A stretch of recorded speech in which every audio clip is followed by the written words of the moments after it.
the famous GSI badge has returned, and we test it on the Vauxhall Insignia Sports Tour Estate. Verdict 3.5. There's a lot to like about the Insignia GSI, although it feels like more of a GT than a direct replacement for the old VXR model.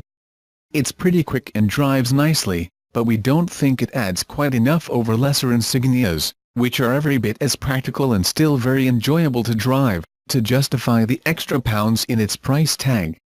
A quarter of a century after the GSI badge first appeared on a Vauxhall, the letters that used to mark out the company's high-performance models are back, on a range-topping version of the new Insignia.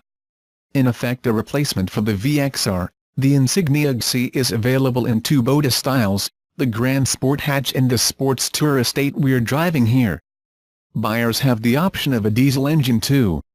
The 207 bhp unit we're testing is the only alternative to a 256 bhp petrol motor, in fact. Best estate cars on sale.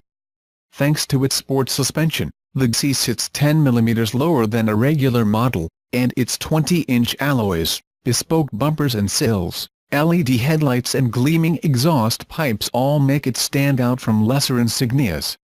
Inside, the excellent leather sports front seats and the flat-bottom steering wheel are also unique to the GSI, as is the head-up display.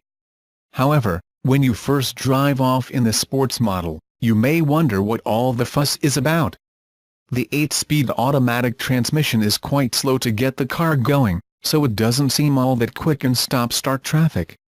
Things improve out of town, but the GSI never feels particularly fast. In part, that's because of the relatively slow way in which the auto box responds, although sport mode speeds things up or you can change gear manually. But it's also because this is a heavy car, weighing more than 1,800 kilograms. The sports chassis, on the other hand, is much more impressive. The GSI certainly has a slightly firmer feel, but it's far from uncomfortable. Thanks to the FlexRide adaptive damping system, drivers have various modes to choose from, but we found normal to be the best balance for everyday use. The settings also affect the response of the steering, gearbox and throttle. Overall, the GSI is a little softer in the way it drives than the old VXR. But with its standard four-wheel drive system, including torque vectoring, the overall result is a car that feels tremendously sure-footed. There's loads of grip from the tires, and thanks to the excellent traction, you can put the power down very soon as you come out of a corner. The Brembo brakes do a great job too, but the one weak link is the steering, which never provides enough feedback. And that, sadly, means the GSI isn't a terribly engaging car to drive. At least you don't lose any of the Insignia's practicality by opting for this flagship model. It's every bit as spacious, versatile and accommodating as the regular sports tourer, and it gets lots of kit included as standard as well. The trouble is, it all comes at a high price.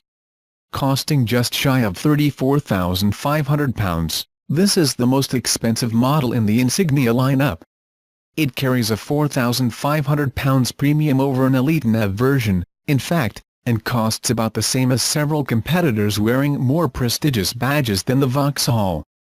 What's more, lesser Insignia sports tourers still look good, are well equipped and drive very nicely, arguably even better than the GSI, if comfort is your priority, so you can get everything that's good about an Insignia for a lot less money. Key specs. Model: Vauxhall Insignia GSI NEV Sports Tourer.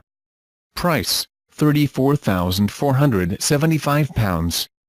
Engine: 2.0-litre 4-cylinder twin-turbo diesel.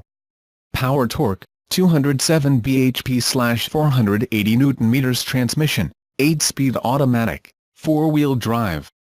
0–60 mph, 7.4 seconds.